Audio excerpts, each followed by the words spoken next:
बिस्मिल्लाहिर्रहमानिर्रहीम। अस्सलाम वालेकुम। आपका दोस्त सलमान हैदर। दुआ है परवरदिगार से कि उसने आपको और आपके अहले खाना को अपनी हिफ्ज़ मान में रखा हुआ हो। मेरे व्लॉग में 3 आम खबरें, लेकिन सबसे टॉप खबर यह है कि फौज ने इमरान खान को फौजी तरीके से फौजी अदालतों में, जी हाँ, फौजी सजा के लिए बाकायदा तौर पर तैयार रहने के लिए मशवरा भी दे दिया है, पैगाम भी भेज दिया, और इस बात का कोई और इंदिया नहीं, खुद इमरान खान साहब देते हुए नजर आ रहे हैं। मैं किस बिना पर यह बात कर रहा हूं और ये कहा इमरान खान साहब ने ऐलान किया, ये डिटेल और दरअसल इंपैक्ट क्या है और ये फोर्स ही किसकी तरफ इशारा किया जा रहा है मुस्तकबिल के साथ का, डेफिनेटली अहम तरीन मेरे इस टॉपिक के अंदर ही टॉपिक होगा। परवेज इलाही साहब के खिलाफ जो जो चीजें खड़ी होती जा रही है ना, हर चीज मिसकैलकुलेट हो रही है। वो लोग जो परवेज इलाही का मजाक उड़ाते थे पाकिस्तान तहरीके इंसाफ में जाने के बाद कि किसी वक्त भी चले जाएंगे, वो लोग तो अब जैसे कहते हैं ना सफा हस्ती से ही मिटते हुए नजर आ रहे हैं। वो लोग तो अब बाकायदा ग्राउंड पर नजर ही नहीं आ रहे हैं, लेकिन परवेज इलाही इस वक्त डटा हुआ है। और आज फिर साबित किया मौजूदा पंजाब की निगरान हुकूमत ने, और अगर इन सारी कार्रवाई में मरकज भी अटैच है, कि यार ये वाकई एक माफिया है। ये सिर्फ और सिर्फ खून और कत्लो गारतगरी नहीं हो रही, हर तरीके से उसी तरीके से काम हो रहा है जो दरअसल कार्टेल काम करते हैं, जो दरअसल इटली के माफिया, सिसिलियन माफिया काम करते हैं, जो दरअसल कोई मैक्सिको का माफिया जिस तरीके से काम करता है, या कोई अंडरवर्ल्ड की दुनिया में जिस तरीके से काम हो रहा था, जो आज भी हुआ है और इनके सामने शर्मिंदगी का सामना करना पड़ा है। बहुत सी ऐसी डिटेल्स हैं। 22 अफराद जिस इमरान खान साहब के, उनको कुछ नोटिस जारी किए गए हैं। एक के बाद एक चीजें अहम है जो आपके साथ शेयर करता हूं। रिक्वेस्ट ये होगी पूरा व्लॉग देखें, और अगर आपको ऐसा लगे कि हमारी चीजें ऑथेंटिक भी है और इसको आप बड़े अच्छे से क्रॉस चेक भी कर सकते हैं, हम शायद 2 दिन बाद की खबर पहले आपको बता रहे हैं, तो आपने चैनल को सब्सक्राइब कर देना ताकि आने वाले वक्त में भी मेरा और आपका ये राब्ता बहाल रहे। सबसे पहले मैं आ जाऊं जी परवेज इलाही साहब वाला मामला। ये बहुत गंभीर हो गया जी, बल्कि ऐसा लग रहा है कि ना परवेज इलाही साहब जैसा 70-72 साल का बूढ़ा इनसे टैकल हो रहा है, चाहे उसकी हड्डियां सख्त है या गर्म है या ठंडी है, कुछ भी हो, इनसे ये बंदा टैकल नहीं हो रहा जी। और ना ही उनका मामला इंजीनियर्ड हो पा रहा, ना ही परवेज इलाही से को प्रेस कॉन्फ्रेंस करवा पा रहे हैं, ना ही परवेज इलाही के ऊपर कोई ऐसा केस बना पा रहे हैं कि जो एक दिन ही एक समाज पर ही टिक जाए। यार कोई ऐसा कर पाए, बड़ी ही बेबसी है। आज भी जिस केस में कल गुजरावाला से उनको लाहौर लेके आए, रात को एंटी करप्शन हेडक्वार्टर के अंदर उनको जहां रखा गया था, वो केस था पंजाब असेंबली की गैर कानूनी भर्तियों के हवाले से। जब आज भर्तियों में उनको बाकायदा तौर पर पेश किए गए और आज भी इनकी फील्डिंग नहीं सेट कर पाए एंटी करप्शन। एंटी करप्शन क्या, मैं आपको बता दूं, एंटी करप्शन के पीछे है मोहसिन नकवी साहब। मोहसिन नकवी साहब के पीछे है जिससे बदतमीजी की है परवेज इलाही ने, और वो कोई और नहीं आसिफ अली जरदारी साहब है। और आसिफ अली जरदारी साहब की लॉन्चिंग के लिए सारे का सारा प्रोसेस देखो जी, असी चौधरी भी नथ डाल के रखी है, असी इन्हों का काम भी ला के रखा है। ये है बेसिकली जहन। तो इस माइंडसेट के साथ में परवेज इलाही के सारे केसेस में जिसमें वो बरी हो रहे हैं ना, जिस चीज में उनका पूरा ट्रायल ही खत्म होता जा रहा है, और उन चीजों के अंदर जहन में रखा है कि जजेस को भी ये पता कि कौन से तरीके से काम करे। तो आज भी फील्डिंग नहीं खड़ी की। जिस शख्स के ऊपर रख के इन्होंने केस बनाया था ना, जिस शख्स को मादाबाप गवाह बना था, उसने 20-24 मिनट को जलील किया कि सर ये माफिया है, कोई एंटी करप्शन नहीं है पाकिस्तान में, ये सिर्फ और सिर्फ एंटी अपोजिशन चीजें बनी हुई इदारे हैं जिन्होंने उसके लिए काम करना है। आज यही हुआ। जिस शख्स को मैनेज करके ये लाए थे, जिसकी खबर मैंने आपको सुबह दे दी थी कि आज ये इनका प्लान है, सेक्रेटरी असेंबली राय मुमताज को उठाया गया था जी, जिसको मैंने कल लफ्ज इस्तेमाल किया था गिरफ्तार कर गया था, बल्कि सुबह के व्लॉग में कहा था मैंने गिरफ्तार कर गया था जनाब। वो उनको वादा माफ गवाह के तौर पर उठाया गया था कि आप सेक्रेटरी असेंबली, आप बताए गैर कानूनी जो भर्ती आपने सिर्फ और सिर्फ परवेज इलाही के खिलाफ करना जी। आज जब उन साहब को बुलाया गया अदालत के सामने, उन्होंने बताऊं अदालत के सामने क्या कहा। उन्होंने कहा जनाब जज साहब, मैं कल वॉक कर रहा था, वॉक के दौरान कुछ लोगों ने मेरे आंखों में पट्टी बांधी और मुझे उठा कर ले गए। ये परवेज इलाही साहब के लिए गवर्नमेंट ने, एंटी करप्शन ने जो गवाह प्रोड्यूस किया है, वो जज के सामने बोल रहा है कि ये माफिया कैसे काम कर रहा है इस वक्त, हर हाल में खुश करना है किसी को। मैंने कल मैं वॉक कर रहा था, वॉक के दौरान मेरी आंखों में पट्टी बांधी गई, मुझे उठाया गया, जब मैं पट्टी खोली तो मेरे सामने बता कौन था, डीजी एंटी करप्शन था।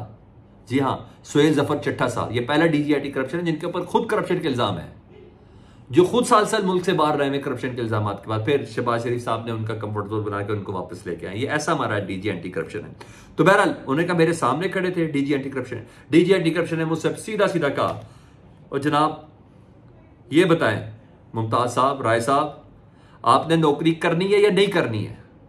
अगर नौकरी करनी है, ये डीजी एंटी करप्शन धमकी दे रहा है जी, किसी के खिलाफ किसी को गवाह बनाने के लिए, तो आपको परवेज इलाही के खिलाफ वादा माफ गवाह बनना होगा, नहीं तो ताड़ी नौकरी गई। इस तरीके से काम हो रहा है। यानी जिस बुनियाद पर ये लोग केस बना रहे थे ना, वो तकिया सर के नीचे से निकला है। हालत देखें, अब समझ आई माफिया कार्टेल्स कैसे काम करते हैं। ये ऐसे काम करते हैं। तशद्दुद के लिए किसी को जिस्म पे और चेहरे पे निशान होना ज़रूरी नहीं है, किसी की हड्डी टूटी भी ज़रूरी नहीं है, किसी का नौकरी से निकाल देना भी एक जहनी तशद्दुद है कि हाय कल को मैंने अपने बच्चे कैसे पालने हैं, मैंने अपनी गृहस्थी कैसे चलानी है। बीवी उठाई नहीं, सिर्फ ये कह देना कि आपकी बीवी उठा लेंगे, बच्चे उठाए नहीं, सिर्फ ये कह देना कि आपके बच्चों का पता है हमें कौन से स्कूल में। ये भी एक बहुत बड़ी धमकी है ना।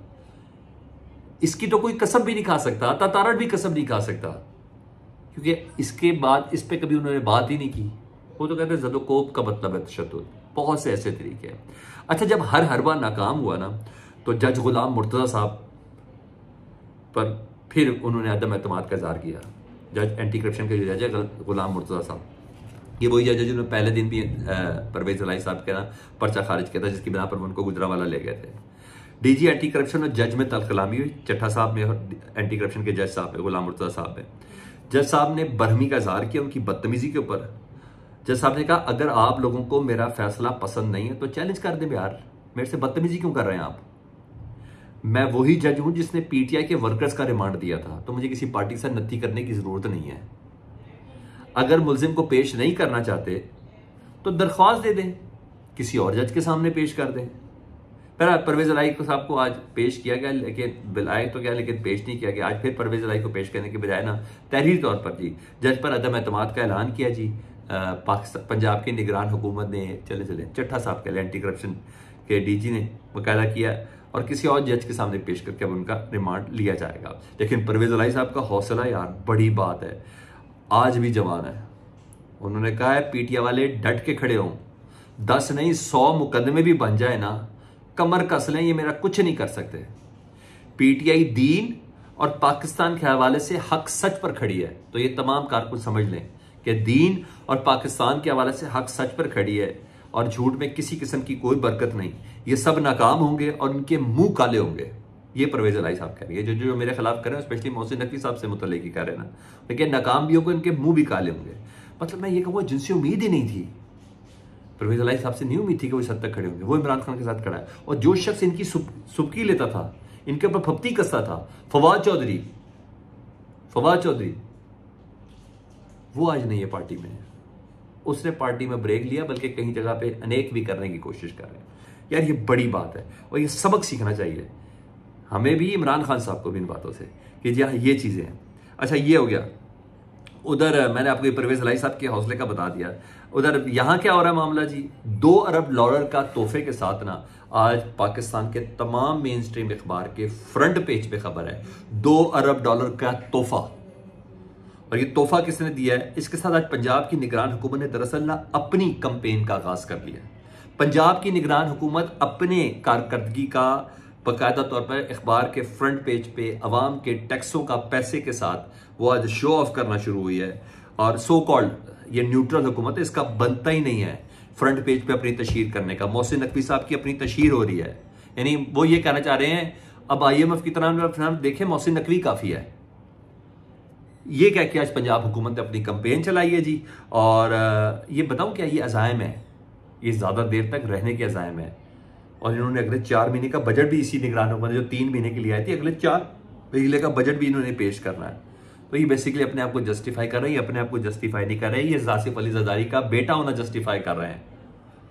और इन्होंने बेसिकली आसिफ अली जरदारी साहब की लॉन्चिंग करनी है, जो मेरे ख्याल है अब जलसा भी करने जा रहे हैं आसिफ अली जरदारी साहब जी। जी हाँ, ये इतलात हैं, उन्होंने भी अब एक जलसा करना है आसिफ अली जरदारी साहब ने। तो ये बेसिकली यहाँ इस तरीके से काम हो रहा है कि अब उन्होंने निगरान हुकूमतों ने भी अपनी लॉन्चिंग कर दी, क्योंकि अब वो आने वाले वक्त में उन्होंने कुछ मजीद इस तरह के काम करने भी और काम डालने भी है जी, नहीं तो फ्रंट पेज पे कभी भी ना होता जी। दूसरा जी, नैब ने 22 अहम सियासी रहनुमाओं की जो अलकादी ट्रस्ट केस में उनको नोटिस भेजे जी। ये वो लोग हैं जो इमरान खान के साथी थे या उनकी काबीना के हिस्से थे।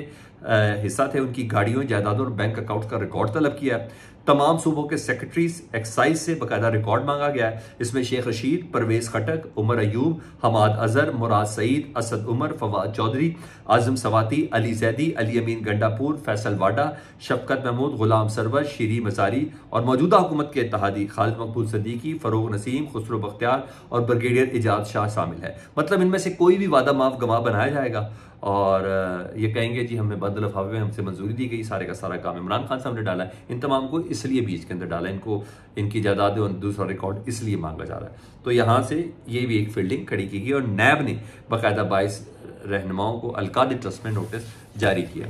अब आज उस खबर पे कि इमरान खान साहब को ये इशारे कहाँ से मिले और क्या चीज़ है, बल्कि इमरान खान साहब ने रॉयटर्स से गुफ्तगू की है जी और वो छपा है जी, और उन्होंने बाकायदा कहा है कि कोई शक नहीं है कि मेरा मिलिट्री कोर्ट में, इमरान खान साहब इंटरव्यू कह रहे हैं कोई शक नहीं, मेरा मिलिट्री कोर्ट में ट्रायल किया जाएगा, मुझे जेल में फेंक देंगे।